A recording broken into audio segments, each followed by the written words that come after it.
মাননীয় স্পিকার এই 2টা মিনিট সময় দেন না। সময় নাই। দুইটা মিনিট। ধন্যবাদ মাননীয় সদস্য। আমি তো বক্তব্যের প্রারম্ভে বলেছি মুদি দোকানে লেখা থাকে না বাকি চাহিয়া লজ্জা দিবেন না, সময় চাহিয়া লজ্জা দিবেন না। পরবর্তী বক্তা খায়রুল কবির খোকন, নরসিংদী 1, আপনার সময় 8 মিনিট। তা চিন্তা করে দেখেন রুগী বেশি না ডাক্তার বেশি? তা এইখানে কিন্তু এই রুগীর চেয়ে ডাক্তার বেশি হয়ে গেছে।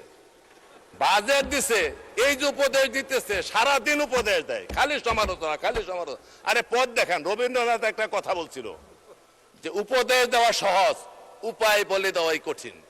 এই উপদেশ দেন, ভালো উপদেশ দেন, সুষ্ঠু উপদেশ দেন, বাজেট বাস্তবায়নের জন্য কোনো অসুবিধা হবে না ইনশাল্লাহ, এটা আমি মনে করি। কাজে বাজেট নিয়ে অঙ্ক নিয়ে কথা বলতে গেলে 2-3 ঘন্টা লাগবে। আমার চেয়ে বিজ্ঞ লোক এনে সবাই সেদিকে যাচ্ছি না, শুধু বলবো মানসিকতার উপর নির্ভর করবো বাংলাদেশ কোন দিকে চলবে। ধন্যবাদ মাননীয় সদস্য। মাননীয় স্পিকার এই 2টা মিনিট সময় দেন না। সময় নাই।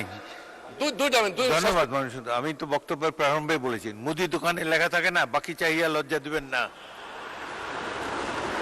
সময় চাহিয়া লজ্জা দিবেন না। পরবর্তী বক্তা খায়রুল কবির খোকন, নরসিংদী 1, আপনার সময় 8 মিনিট।